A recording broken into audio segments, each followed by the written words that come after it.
Welcome to Ghost Education 101, where curiosity meets experience and the doors to the entire paranormal landscape are finally open. Hosted by Dr. Heather Lee and Dr. Tiffany Frazier, this series is built for everyone who wants to understand the unexplained the right way. Whether you're just stepping into the unknown or you've been investigating for years, this is the place where you can sharpen your approach, deepen your understanding, and cut through the misconceptions that have overrun this field for far too long. Each episode walks you through the full spectrum of paranormal activity.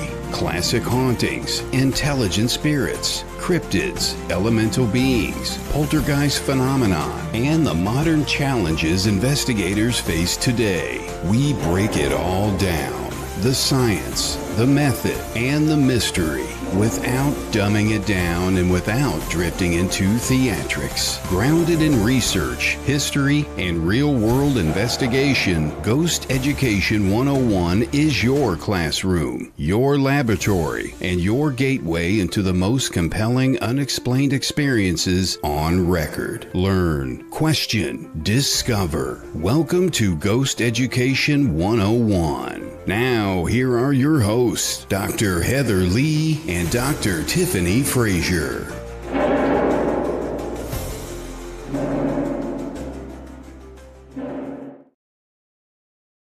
Hey, good evening, everyone. This is Heather. I am here tonight alone. Tiffany is not feeling good. She is under the weather, but she will be joining us next week when we have special guest Sin Schrader Hill on the show to join us and talk about her upcoming books.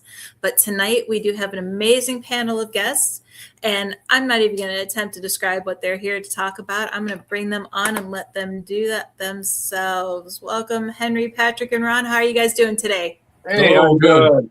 Thank you. Great. Thank you for having us. We appreciate No it. problem. Thank you guys for joining us tonight. So tonight is a special, going to be a little bit different than some of our other shows because I believe you are on, one of you is on location at the place that we're going to be talking about. So Henry, real quick, as the owner of this location, can you just kind of describe who you are, what it is, and then before we actually go into the show, I'd like to have Ron and Patrick also talk about who they are. Okay, well, I'm known as Henry Lee in the paranormal world. My actual name is Lee Henry, but everyone calls me Henry these days. That was my father's name. I most certainly don't mind being called Henry or Lee. It doesn't matter. It's the same thing. Back in 2014, my family and I were involved in a propane explosion. The children, thank goodness, our 4 children in our house were not hurt, but my wife and I were seriously hurt. Spent some time in Mercy Hospital in St. Louis. Had a lot of unexplained phenomenons happening at the hospital from our near-death experience. Flashed to 7 years, and this is now the year would be 2021. Long after the healing had happened, and many conversations with my wife about the things we had seen and experienced at the hospital, and the time leading after it. We seen a ad on Facebook that said haunted jail for sale in Trenton, Florida. And I said to my wife, hey, look at this. They're saying it's haunted. Shall we ascertain that fact? And I'll call the realtor. And normally I'm a procrastinator. I'm a procrastinator at times. Didn't procrastinate on this. Called the realtor that day. Set up an appointment to go see the jail. We were living in Sarasota at the time, and Trenton is about 2.5 hours from Sarasota. So we drove up there, met the realtor on a particular rainy March day. Very gloomy, raining. In the rain, my wife and I stopped at the front door and we introduced ourselves to the jail, and it's, at the time, supposed haunting and spirits.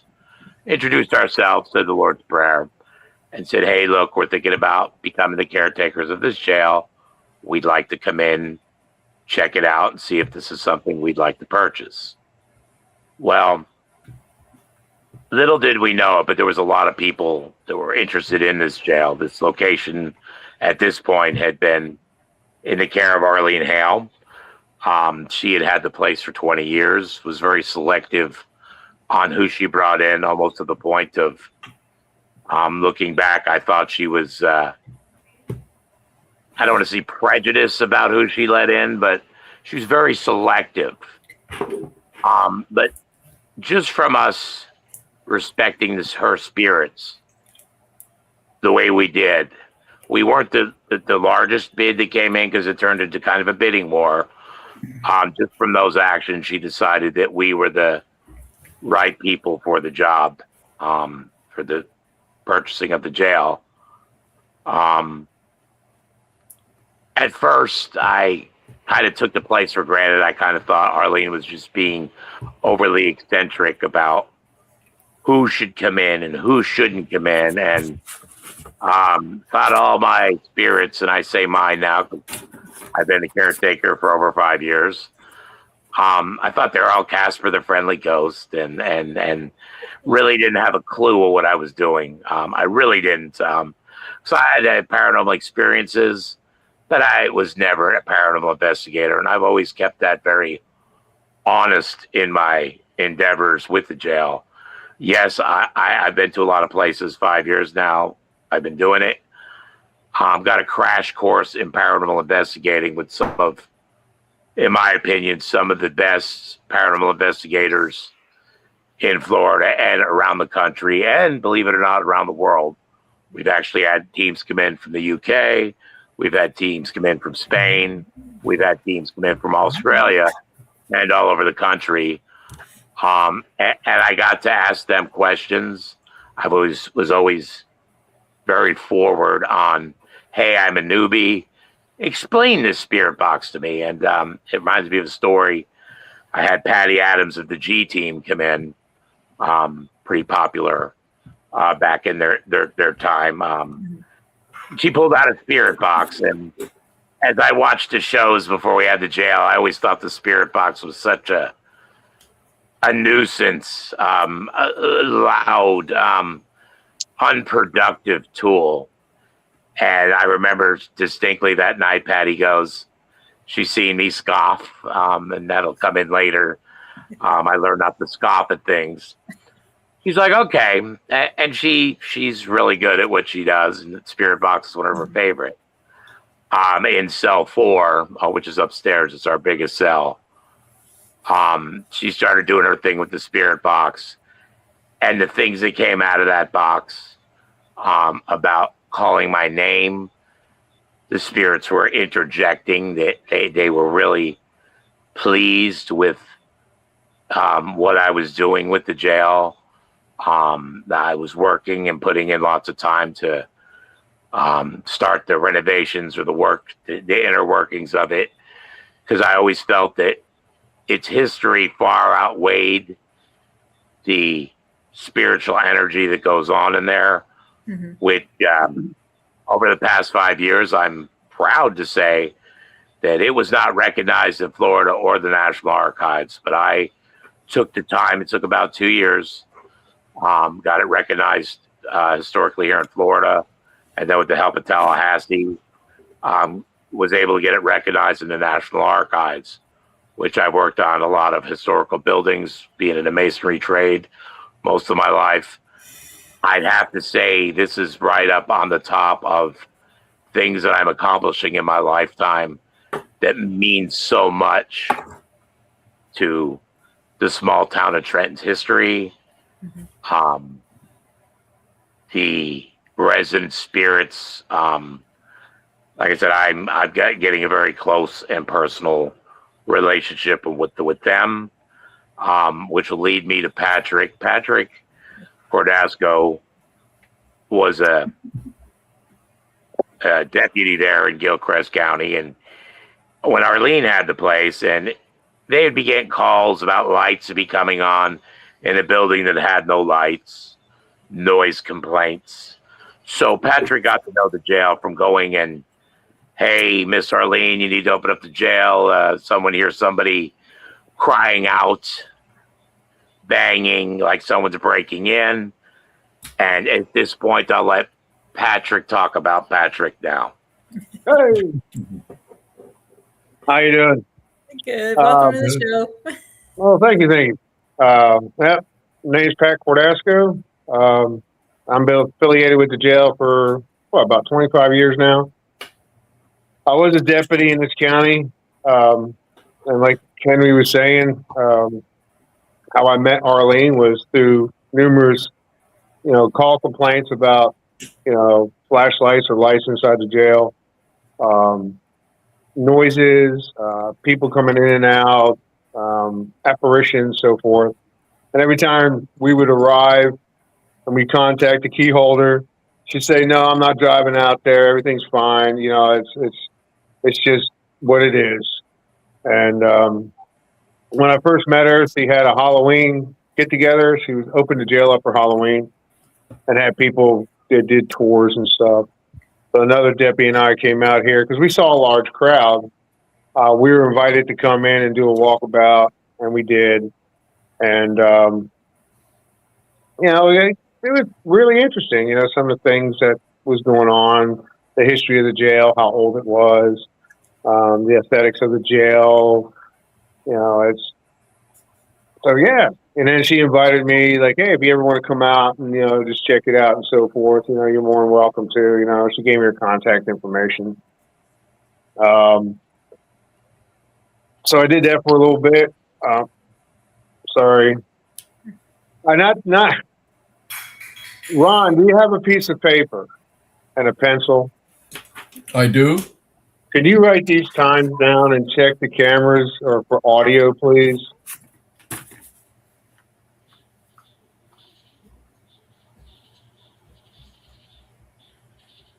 We have 9:04, 9:05, and 9:10. Because as Henry was talking, there was an audible upstairs. I heard it. Then I heard a large bang, like something was like a chair was slid or moved upstairs. And then something in the back hallway where the bathroom is.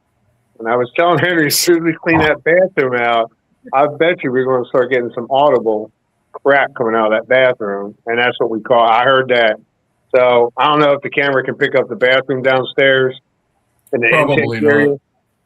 But the stuff I heard was upstairs and downstairs, cell 3. So let me stop you there for a moment, Patrick.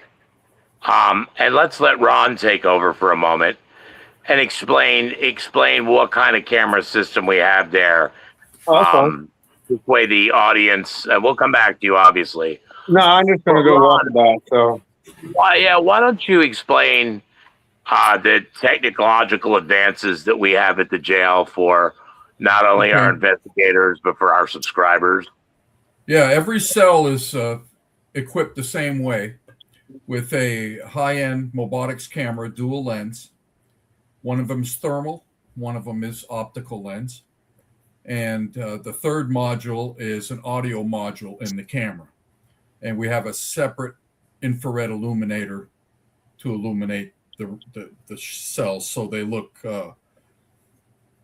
like bright daylight when it's completely dark within those cameras. And there's one of the cameras right now. Yeah, there's a camera with the infrared illuminator underneath it. Patrick, can you get a little closer to the camera? That one camera there in cell 3. Let's get a really good zoom up on it. This is the technology that Ron is speaking of for Mobotics. Yeah. The just to give you an idea, the thermal sensor in this camera, I had to get special permission for the German manufacturer to release it and let it come in the U.S. And I had to sign a paper that said I wasn't with the military in order to accept this product. So we're talking very high tech at the time, about as good as it gets. You know? So we've been working for about 3 years on how do we take these cameras and stream it to a website so that we can offer virtual ghost hunting 24 hours a day.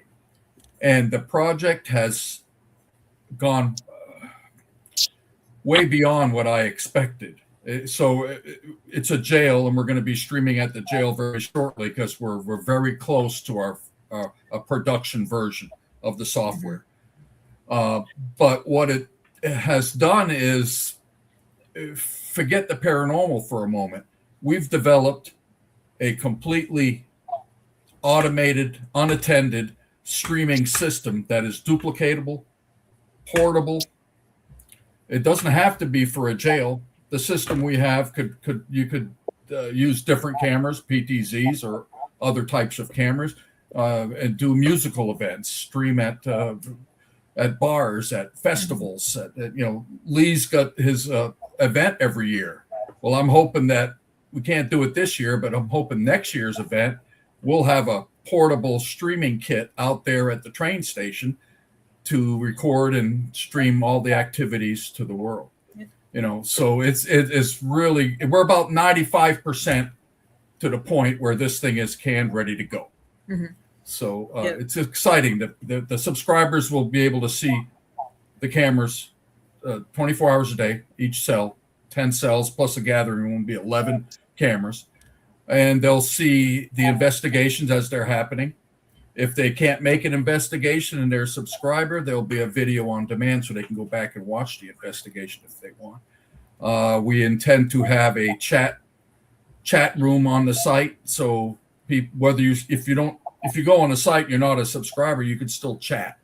You just can't see the cameras, but that way the subscribers or visitors can chat with each other during an investigation or what have you. And Lee is going to have some live broadcast himself, when he's talking about paranormal on it. And we're still thinking of things we can add to it to make it as valuable as possible. And so the subscribers get a lot for their money.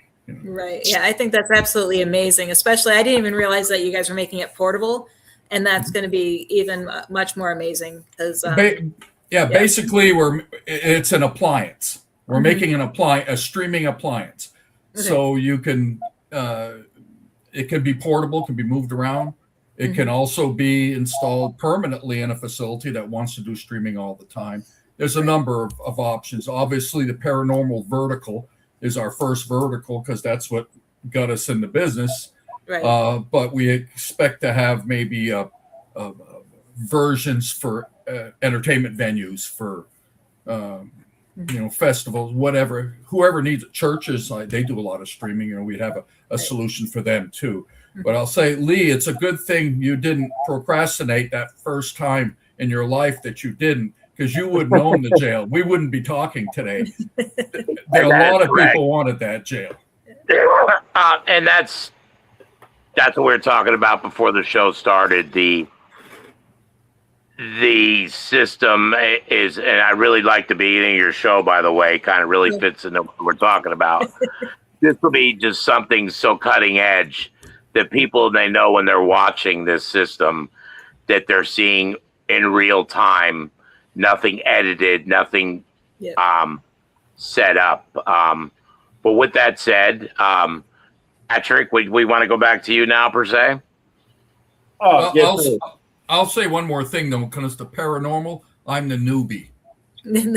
I did not really believe in it much until I got involved with the jail, and now I got to say I'm a believer. You can't escape it. Right. There's always that one experience that makes you that believer. Right. I'm a camera guy, but before I ever got back with Lee, when Lee got back to Florida, way before that, one of my customers is senior housing, and people die in those buildings, right? And there were many reports of knocks on a door in the middle of the night, and we'd check the cameras, or the manager would check the cameras and not see anything. But one particular time, she checked the camera, she saw the resident open the door thinking there was somebody there, and there was a green cloud, looked like a cloud of smoke that came out of the door when she opened it, went right up into the ceiling. And I wasn't thinking paranormal. I thought the manager was asking me, why did we see that? And I said, well, it was probably interference from the fluorescent lights, or I'm trying to justify from a technical standpoint. And she says, well, you can say that if you want, but I don't think that's what that was. That's when I realized what she was talking about. Right. And it was quite an experience, but not enough to make me a full believer. The jail did that. Okay. Old Gilchrist County Jail did that. And one real quick question about the cameras before we get going. One of our followers, he's a regular on our show, comes and visits us every week. Hello, Anton, for joining us. He wants to know, how about the addition of environmental feedback to run as a substream? I'm not sure I understand the question. Excuse me. So like different environmental factors such as the humidity in the room. I got you. Or anything like that. Yep. Yeah, well, some of that, the temperature and so forth, is already on the image. It's already on the thermal image. It says the temperature in like every 100th of a second or whatever it changes. I could put other things on there. I could put humidity, whatever the cameras support, and they can support a lot. There's Patrick showing a TV in the gathering room there now with the 10 different cameras we have now. We'll be adding one in the gathering room too. There'll be 11. And are you guys only going to have them inside, or are you going to have any outside the jail? Right now they're inside, but I had talked to Lee about we may want to consider one in the car or some. We have regular security cameras outside, and they can eventually be brought into this since we're making a bona fide streaming system that can be camera agnostic. So the security cameras we have outside could be brought in. There's no thermal, but at least the optical lens could be brought in. That takes a little bit of engineering at the jail, but I think we may want to do that at some time. Yep. Okay. Perfect. Or at least some of them. Yep. Okay. So Patrick, we're back to you. Scare us, Patrick. Yeah. Still here. I'm assuming by now, everybody watching, you've kind of either concluded or assumed that Patrick is actually at the jail right now. We've never had someone at a haunted location on our show live. So this is kind of exciting. So hopefully, you guys are a first. One thing, you're there quite a bit. I would like you to take us to the room that you feel has the most activity. All righty then. Okay. Here we go. Trust me, I'm not a big fan of these guys. They don't send me birthday cards or anything. So, there are some prominent spirits within the facility here. One's more dominating than the other. So we'll go back in his cell. And here we go. Okay.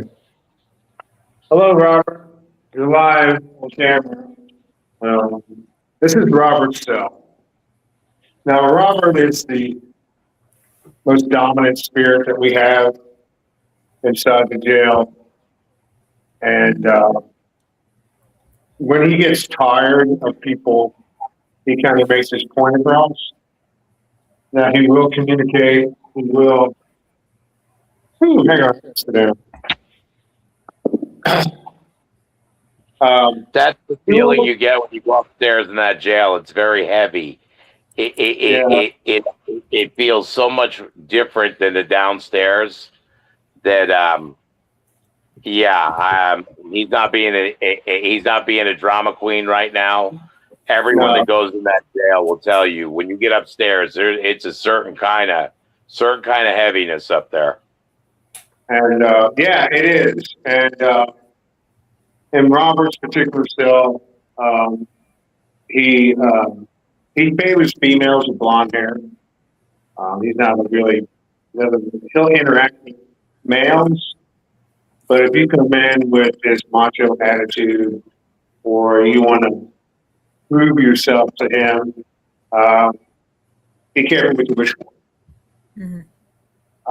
Because he will give you that fight or flight feeling.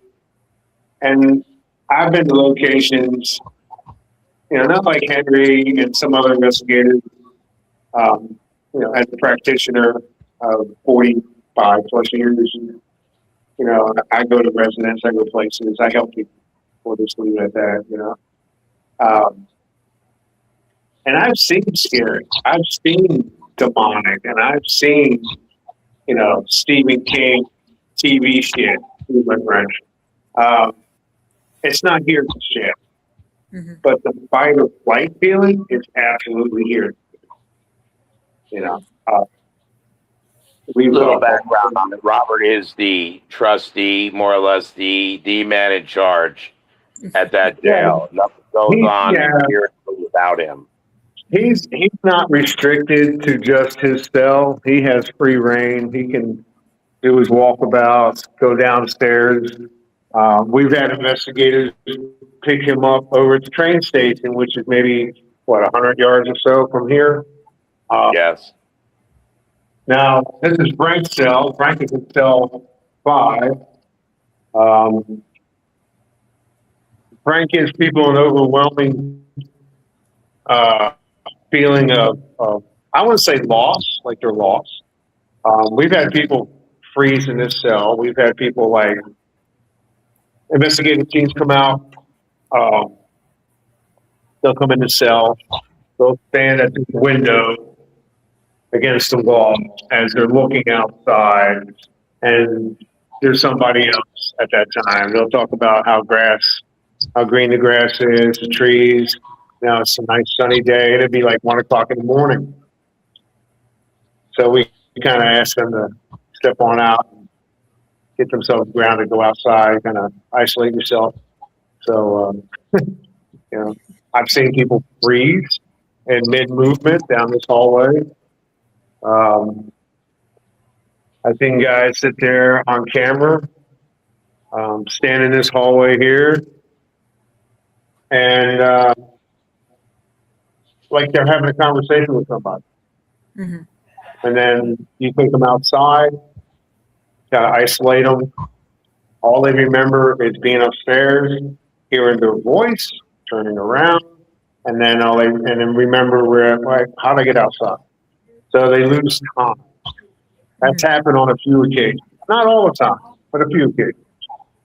I've seen it myself too. With Patrick talking about it's like a glitch in the matrix. Well, I see one guy in mid-step with 1 foot up, kind of, and just get stuck like that for about 30 seconds, and I get extremely emotional and start crying and come out of it. It's a very, very active place. Like I said, now 5 years in, I have a different opinion of what goes on in there, and I tread lightly when I'm in there.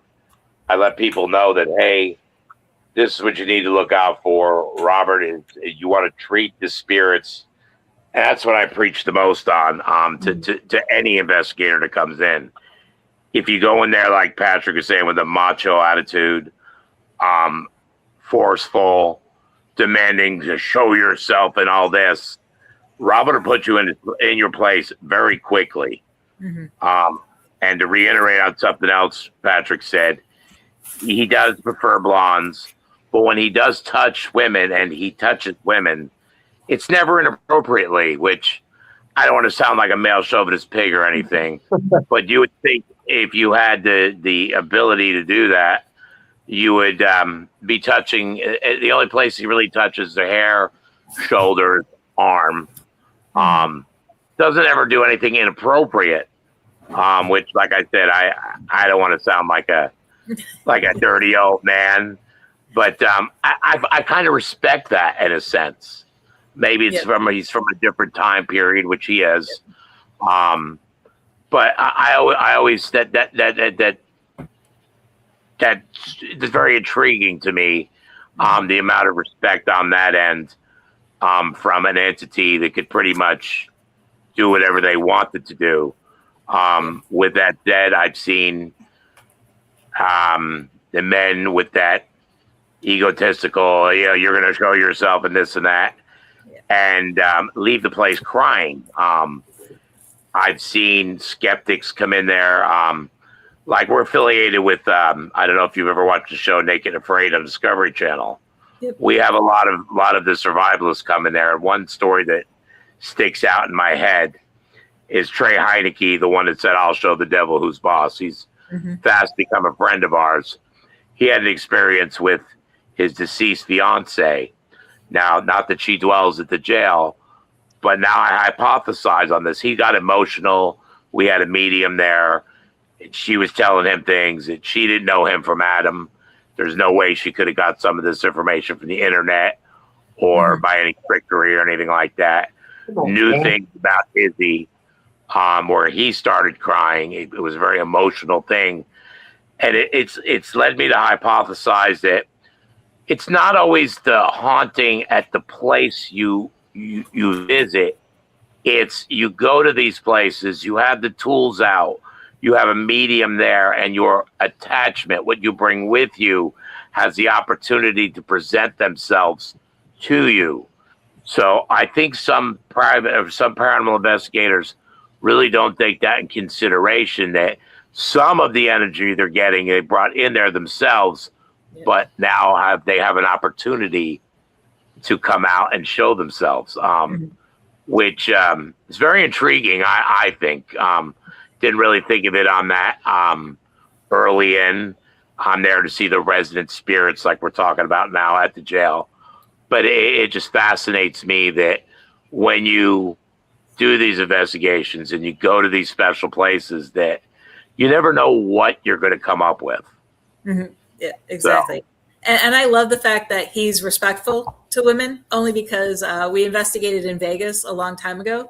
And we were at a famous mob hangout, and it just goes to show the eras are different. And something forcefully grabbed my butt, and you can hear me on the digital voice recorder yell, "Who grabbed my butt?" And then we get a he, me right afterwards. So I love that your spirit's very respectful. Well, it's funny because Henry was given a tour. It was a husband and wife. They came, I think it was the wife's first time. He's done some investigating at one time. So we were downstairs, and as he's given the introduction and giving the tour, I was following up behind the group, like I normally do. And the lady was standing in front of me, and she was wearing like these shorts that have a skirt, like a skirt short combo. And her skirt lifted up a little bit and went down. She turned around and looked at me, and I was like, "What me?" So the footage was found, and Henry showed the couple the footage that Ron was able to get off the camera, and you could literally see her skirt go up and down, and her personality and attitude for the rest of the night was totally different. But we do Halloween tours. Some people get touched, some people feel overwhelmed. We've had a couple women that they felt touched on the side, maybe their back or arm, back of their neck. And I remember a husband of this particular group, he was very aggressive. He's like, "Hey, you don't touch my wife. You can't touch my wife, because if you were alive right now," he goes, "I'd whip your ass." Excuse my French. I don't know if I can say that or not. You can't anything. We've heard worse on our show. Trust me, you're good. We're okay. After 9 o'clock at night Eastern. Okay. So when they left the jail, he was complaining about his back hurt, really bad. He lifted his shirt. The lady got a hold of me. I was here that night. And she goes, I think something, and you could see where he was literally I don't want to say scratched, but he was marked between his lower back and his belt line. And you can actually see the redness and the swelling. It's almost so he played that. Hey, you threaten someone that's dead, okay, who has the ability to manipulate energy and atmosphere in his realm, and you got touched, And he was the man was upset. He was really, I'm like, "Geez, there's nothing you can do. It's not like you can go back in there and find out who did it." But she thought it was cool. I mean, she goes, "That was really good." He was upset. She was kind of thrilled, I've been touched at the jail before. I was doing I don't know if you're familiar with the Delco experiment with the flashing goggles. It's Estes, more or less, amplified. Was with Patrick and my wife at the top of the stairs. Was going through the motions, and I had blurted out, unbeknownst to Patrick and my wife, I said, something touched my foot. Now, they were thinking I was repeating something from the spirit box. But then it was, again, and when I say something touched my foot, I don't mean something touched my sneaker that I was wearing. I mean something touched my bare skin. Pulled the Estes goggles off and everything else. Pulled my shoe off to see if there was something inside my shoe. I'll be the first to admit, now this is not something that happens to me often, but the feeling that I got on the skin beneath my shoe was so eerie. Just felt so unworldly, and it's, like I said, I've only been doing this about 5 years. It really put me back.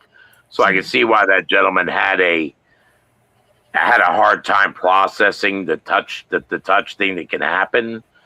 That's why I stress to anyone that's watching your show, don't mimic Hollywood. Don't go in there and give spirits, ghosts, whatever you want to call them, apparitions. Don't give them the business. Give them the respect that I'm giving you right now, and we're respecting each other. Respect them like the living, because like Patrick was saying, I still don't know what a spirit is capable of. Their energy being, can they shut my heart off? Can they cause me to have a stroke? These are not entities you want to play with in an unfavorable manner. It's something you want to handle very respectfully. And also, like Patrick was saying, if you get to a point where you're dazing out, you're feeling overwhelmed, it's best to take a break, walk out of the building, not just to a different part of the building. Go outside, smoke them if you got them, get a drink, take a deep breath, get regrounded before you go back in there. But that's, if I could express one thing, and it seems like a great show to do it on for people looking for education, moving forward in their paranormal journey, go with the utmost respect, because you never know what you're going to come across, especially if you're going to start going to many places like I have. Yep, exactly. You start seeing things and feeling things, and these things, if you keep them in mind, will keep you safe versus some of these YouTubers you see that are totally off the chain, to where I wonder how they're not hurt more often. Because they're dealing with something they know not of. Right. And the best thing you could do is be respectful, be yourself, bring that positive energy. Because I've noticed when you go with a positive attitude, you're going to get positive kind of experiences. Yep. Versus if you go in there with a cold soul, mean, aggressive, you get what you put in. So these are things that I've learned and I'm learning, that baiting or antagonizing spirits is not a very smart thing to do for views, for fame, for fortune. Trust me, there's no fame and there's no fortune in what we're doing. It's like the near-death experience I was explaining. These are questions I want answered, and I'm sharing my experience with Patrick and Ron's help. I want to share my experiences and my journey, because I'm not being influenced by Hollywood. I'm not being influenced by YouTube. I don't have a YouTube channel. I don't do TikTok. When I do an investigation, it's all live, kind of like Cass is going to be. This is so people know that what I'm experiencing, some veteran paranormal investigators might say, well, look at this numbskull, but I think my transparency in doing it that way, that's what people come away, take from it when they watch me doing an investigation, to where he's doing it from his heart, not from anywhere but his heart. And he's wanting he's very intrigued by this.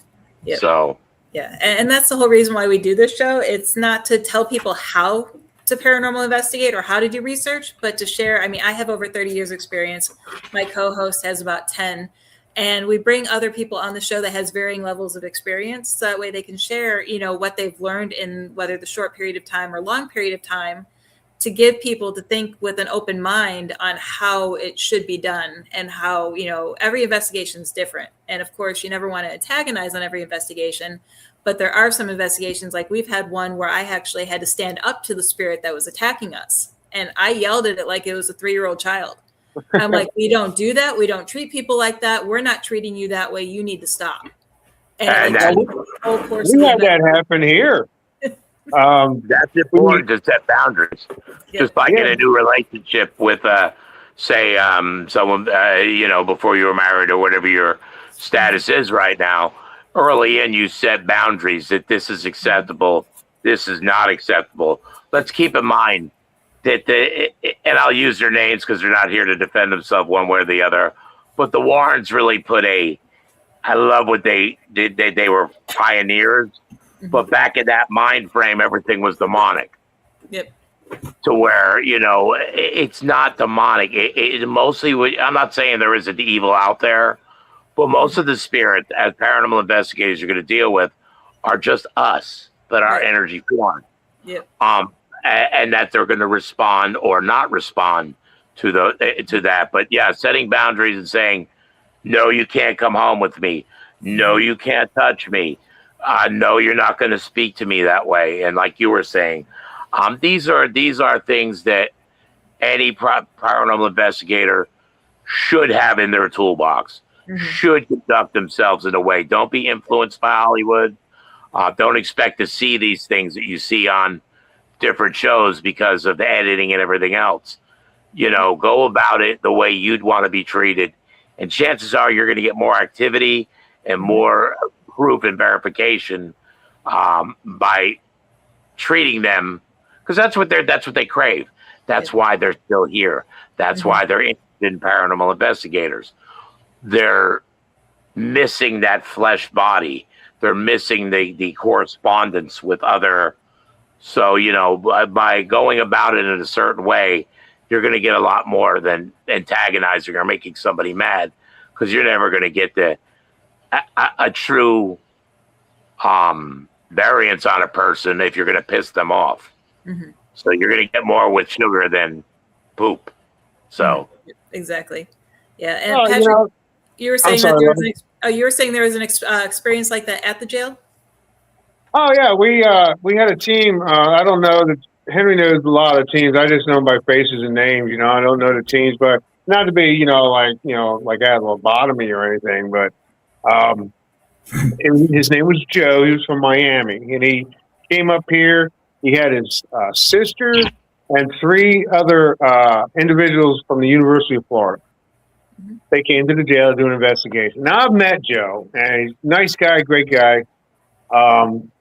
We did lights out. They want to do lights out. I'm like, okay. So they all went upstairs. They're doing their thing. They had the night vision. He had a lot of other type. I'm old school. I don't know much about equipment, because I like to go in there and just feel everything. And, I may have a K2 or something, but other than that, I like to experience it on a physical aspect. And he called me up. He said, Patrick, can you come upstairs? And I said, sure. So I was coming upstairs, and I'm like, what? And he goes, do you hear that? And you could literally hear whispering, like people were like whispering, like inmates would do back in the day between cells. They would like whisper and so forth. Then this very audible whistle came down the hallway. It was just, you could actually feel the energy coming down the hallway. It was a whistle, very loud whistle. And everybody was kind of a little freaked out. Of course, Joe's like, great. That was a great catch, man. I got it on audio. I got everything going. I got my night vision, got my infrared, got all my gadgets going. And the girl screams, and when she screamed, Joe showed me on his camera, I don't know if it's a particular camera, well, you can actually see our shadow figure, which we have in the jail, dipped his head like around the end of the corner and was like, just like this. and he wasn't moving. The head was like right there. You could see the shoulders and the whole 9 yards. And so one of the girls go, "Hello." Like, hi. Can you tell us your name? But the energy of that shadow was starting to manifest, was getting larger, and you can actually see it coming down the hallway. So they started to panic, and they were trying to get themselves down the stairs. I put myself between the shadow figure and them, and I've only happened to have this done twice, and that's where, like, I was rushed. The shadow kind of like rushed me. I just put my hands back, and being a cop, and I did some time as a correctional officer, I put my hand out there. I said, "You need to back the fuck up right now and get back to where you came from." I said, "This is bullshit. You don't do this." You know? And you could see it. And even Joe said he could see it like going back towards the shower into the cell area, and it just stayed there. And he's like, "Well, let's all go downstairs." That was some. And the kid, I got to give the kids credit, because it was the first time they ever did an investigation. And they were very, like, surprised, very, like, "Oh my God, I want that to happen again." I was like, I think once is enough for right now. Okay. Who he speaks of is Joe Torino. Yes. He's affiliated with 305 Paranormal out of Miami, which they were up another, for instance. I don't know if you've heard of Kiki from Univision. She's out of Cuba. She has a show down there. And they came into the jail and were doing an investigation. Again, I'll go into yeah, right. I had never seen anything actually fly across the room before. Well, we were drinking little espresso shots, cafe, whatever, the little Cuban coffee. Jenny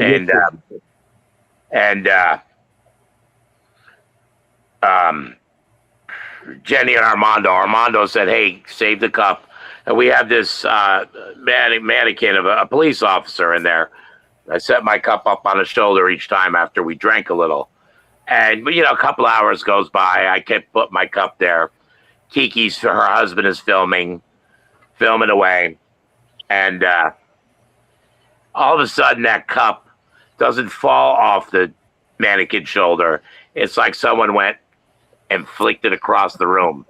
Now, I look at Joe. The husband now is like this with the camera, shaking. I says to Joe and Armando, I'm like, "I thought you said these guys go to places that are paranormally active."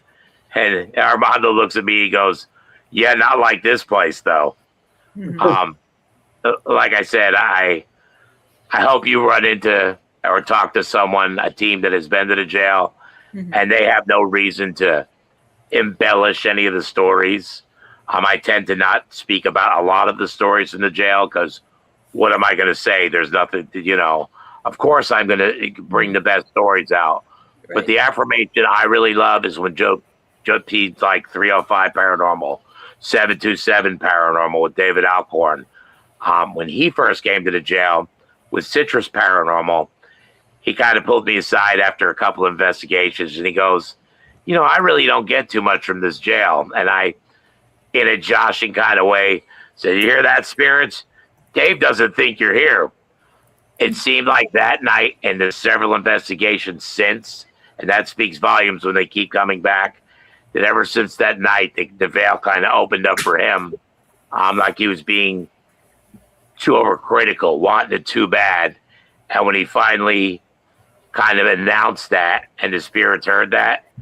So one particular evening, I was doing this thing with the 10 of diamonds, which I display at the jail now, asking the spirit box, "Spirits, can you tell me what card this is?" Well, Dave and I did this a couple times on his several investigations. And one particular day, now it's become like a game. "Oh, Dave, let me go get that card," which I have in a little box now with that cup that flew across, because I'm one of those guys that says everything if it has some kind of meaning. Mm-hmm. So I say, "What is this card?" And immediately out of the spirit box, it goes 10 diamonds. And we both looked at each other like, and then one particular afternoon, Patrick and I were at the jail. We got a heater on. It's still cold. It's early this spring, late winter. We heard a bang from upstairs, kind of like a metallic bang. And we were at the bottom of the stairs, and we both stopped and kind of looked up the stairs. And with our own ears, it's called an audible, I believe, would be the right term for it. We heard, oh.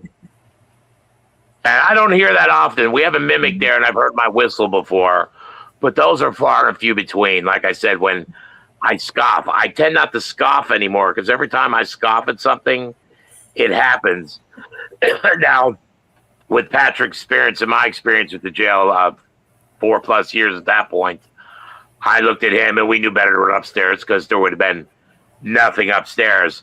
But I looked at him and said, man, that's like some Steven Spielberg stuff right there, buddy. That's straight out of Hollywood, but we heard it with our own ears. Yeah, it's very unearthly. Very, yes. When people say it sounded like it came from another dimension or unearthly, or exactly. Like I said, I scoff less at things with the more experience I'm getting with paranormal investigating. That was something that still it sticks with me. I'm getting the chills talking about it because it was just he and I at the jail. There was no investigating going on. We're just two guys warming up by a heater that had an experience that I don't want to say I can't explain it, because I can explain it. It was like Ron was on his way to the jail too. Because I said to you, I said, wow, I wish Ron was here, like at home where he could like bring up the camera and try to bring up the audio, but Ron was on his way to the jail that day. He was. So it was, pointless. So, but we're getting more and more EVPs at night from the system, because now I think it was dicey. There was a lot of holdbacks, like poor internet that was making the system go on thumbnail mode, I believe it's called. It would just flash pictures. But now that we've stepped it up, we got fiber net, and there's very little that goes on now that we can't pull up. And the thing that's impressing Ron the most, because this is a funny story too, about 6 months ago, we got the audio working good, and a couple of nights passed by, and Ron calls me up one morning. He played back a couple things for me, and he goes, what am I hearing? And I'm like, those are EVPs. That recording system that's on those cameras is so high tech as well. It's picking up every little EVP. And Ron goes, that place really is haunted, isn't it? I'm like, well, Ron, we wouldn't be doing all this if it wasn't. So, like I said, we're so close to where nothing is going to escape Casper's technology now that we're got all the components in place, and that's why we haven't released this system until we're probably going to be releasing it in the next month or two. Definitely by October when we have the grand opening. This is something people can actually know what they're seeing is 100% real. Right. Yeah, we're trying to do it, to take our time and put out something that's right. Rather than put out something before it's ready, it won't work. So that's where we're 95% to a production value, production version that is and I'm excited.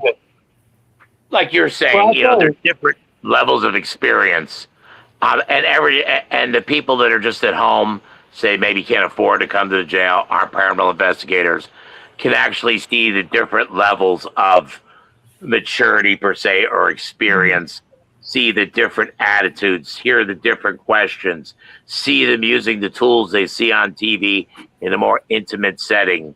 I know the building doesn't change, like Ron was saying about the mobile capabilities of the system. When I go to Alcatraz or I go to Tombstone, we're going to be offering that out to our subscribers as well. Of course, live. All of our stuff is always live. It's never edited. It's never put out there as a YouTube bite or this or that. This is us trying to share an experience at its rawest form. Yep. I love that. When you guys are ready to launch it, let us know, and we'll make sure we share that information out to get our followers to. The best a lot of way people to, are going to want to know information on that. Yep. and you must forgive me. I talk obviously with a lot of people. The best way you or your followers can get this information is follow the historical Gilchrist County Jail Facebook page. Okay. That's the only platform I use. I do my lives off of Facebook as of right now until we get the Casper up and running fully. But this is the way, because I transparent. I do this old jail segments, show the progression of the restoration, which is getting ready to get finished up. Pulled our last couple of permits. We're waiting on the approval of the permits. Then the electrician and the plumber comes in, and then we'll be fully operational at that point with a business license, insurance. We're taking this museum very seriously, like Maystringer. Probably never is wonderful as Maystringer with all their artifacts, but it's a work in progress. Right. But I feel what we're offering is so cutting edge, and not to toot my own horn, but to have someone with my limited amount of paranormal investigating, though I do a lot at the jail and other places, you kind of get to walk through my journey, seeing my mistakes, seeing my triumphs, seeing different locations from the live perspective without all the trickery, without all the editing. I feel this is something that is sorely missing from what you're seeing on mainstream TV right now. Yep, exactly. Yeah. And we did have one quick question about the cameras, if we don't mind jumping back to that real quick. Okay. Cameras are high bandwidth. What would the latency be like? Very low latency. We have 2 gig pipeline coming out of the jail, 2 gig fiber. So, we're cooking with gas there. This is why we have Ron on these shows, because if they would ask me that, I'd been like, I don't know what you're talking about. And then right away, I look like I'm an idiot. That's why Ron taught me a long time ago, the 3-minute manager, I believe it was. 1 minute. 1 minute manager, aces in their places. And that's why Ron handles all the technological at the jail, because he can answer the questions like that. Yeah, well, I would say the latency, we haven't completed testing on it, but 3 to 4 seconds. Okay. Not too. I don't know the details of the technological stuff either. I'm there for the ride when it comes to investigating. Aces in her place. But I do appreciate that question. That was a great question. Thank you very much. When every one of your followers came up with that question, and that just solidifies that Ron is a very important guest on these shows. He might not be a paranormal investigator, but his knowledge of the system, it's all him that's doing it. Like you, I can do my lives and this and that, but when it comes to that technological thing, I have no clue. And that's why he is in the position he's in. And that's why he is a partner in this endeavor as well, because he puts in countless man hours at home, at the jail, the installation, the programming, and everything else that he is, like Patrick, invaluable to what we're trying to bring out there, just the common person. Well, I want to just add something. Thank you for the kind words. That with the system in place, and when the investigators are coming through, if they catch something like an audible, or they catch something that their cameras don't catch, they can do a timestamp. They send it to Henry. Henry can get a hold of Ron. He can pull that timestamp up on the system, and then that can be relayed back to the investigative team and in a clip or whatever, so they can actually see or hear something that they missed. And I think that's kind of cool. He puts it in Dropbox. We get the time, because obviously 10 cameras, it's going to be 11 cameras, 8-hour investigation. Every minute is going to be hard to put onto one Dropbox. So we have the investigators write down, okay, what cell at the time the anomaly happened, and Ron's able to go pull it out of the NAS, and it validates or it debunks what's going on. We've had a few instances to where people thought they caught the shadow man, but by going back in the system and Ron pulling it up, they realized it was one of their lights and it was a shadow casted by them. This it works both ways. It either debunks or validates. And this is a system that you're not going to find in other locations. You might have cameras in those locations, but not at the technological advance that we put into this system. Yep. And that's one thing that I was going to mention too before we left the show is at 23 minutes and a couple seconds, I wrote it down. I'm going to go back and check it. But when Patrick was walking around, I thought I saw a shadow figure dart across one of the cells as he was walking into it. But it happened so fast that I want to go back and watch it. Well, it would I don't know. surprise me. It wouldn't surprise me. We were doing a podcast with Alex Lovelock out of London, and they actually have a picture. I could send it to you.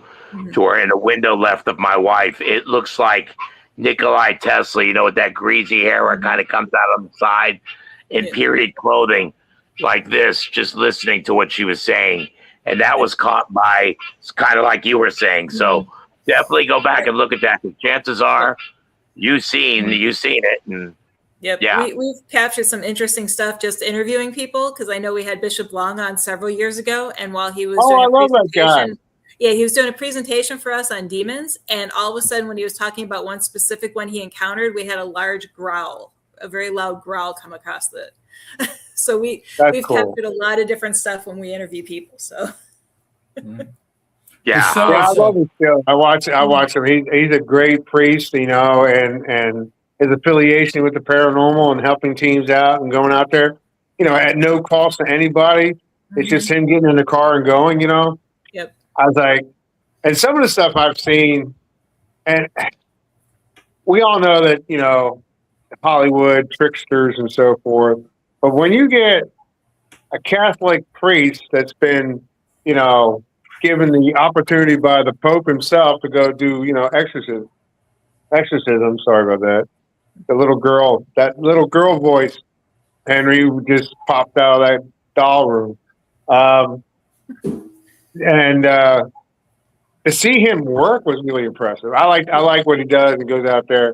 And it's not Hollywood, man. It's not. It's all live. So he's a cool guy.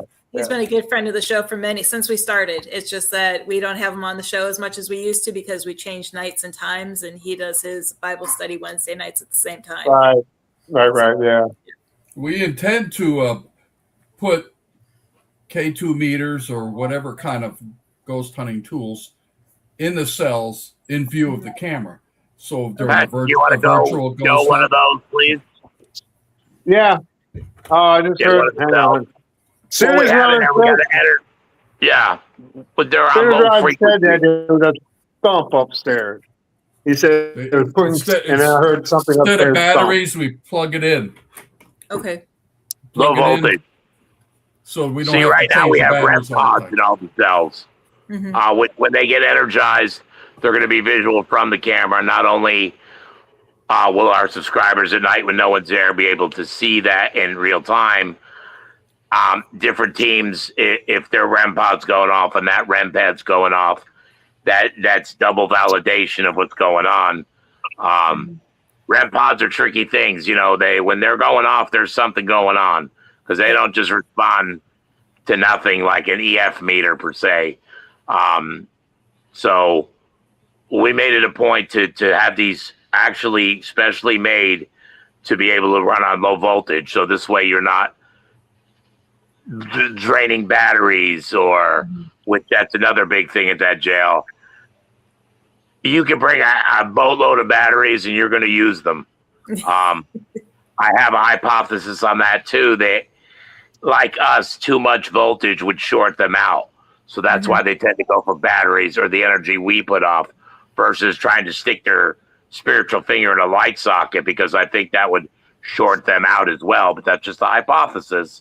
I like to think I bring science to my investigations to where if I can't explain it, I'm really trying hard to debunk stuff on the fly. So that's my hypothesis on that they can't juice into 120 because it's just too much for them to handle. Yeah. Yeah, there's no real electricity in the jail at all, in the cells. None. No, there isn't. Even when after the remodeling's done, we're having the lights in the hallway rewired, but the switch for those lights are going to be in the whole other part of the jail where the sheriff house is. So when you go dark 30, you shut the light out, and the circuit stops there and doesn't go to the jail at all. So, we've really I'm kind of glad the renovations have taken this long, and the zoning and getting the permits, because I'm setting this building up from what I will consider myself a paranormal investigator. I'm not an expert by any means, but I come with that mindset as I'm setting the jail up for future investigations, that I'm thinking of everything that I would want in a location to not impede with the investigation. So there's a lot of thought that went into every step of this project, and I'm very proud of it. I really am. I might be overzealous in my thought process of how great this location is, but we've really went out of the way to make it really something special because of the activity that we're getting. I want to be able to share this with more than just paranormal investigators. There's a lot of people out there that generally want to know more about this, but the sensationalism of Hollywood has gotten old. Yep. People are becoming less interested and just looking at it as entertainment value versus educational value. So, no, truly appreciate what you guys are doing there. Before we start going, I will make sure, hold on, we have a couple more questions popping in through the chat, but I will make sure that I share that Facebook page on our Facebook page so our followers can follow you. But real quick, Anton says he applauds you for everything you're doing, and good job, Ron. Thank you And then very he much. also wanted to know that he assumes that everything will be archived for future reference. Everything at the jail? Yes. Yeah, every investigation. Yes, if somebody can't, a subscriber can't watch a live investigation, it will show up maybe a day or two later on the video on demand, so they can go back and watch it. Okay. And then I know we talked about this a little earlier, but Firewater 4023, I think, just joined us. And can others join?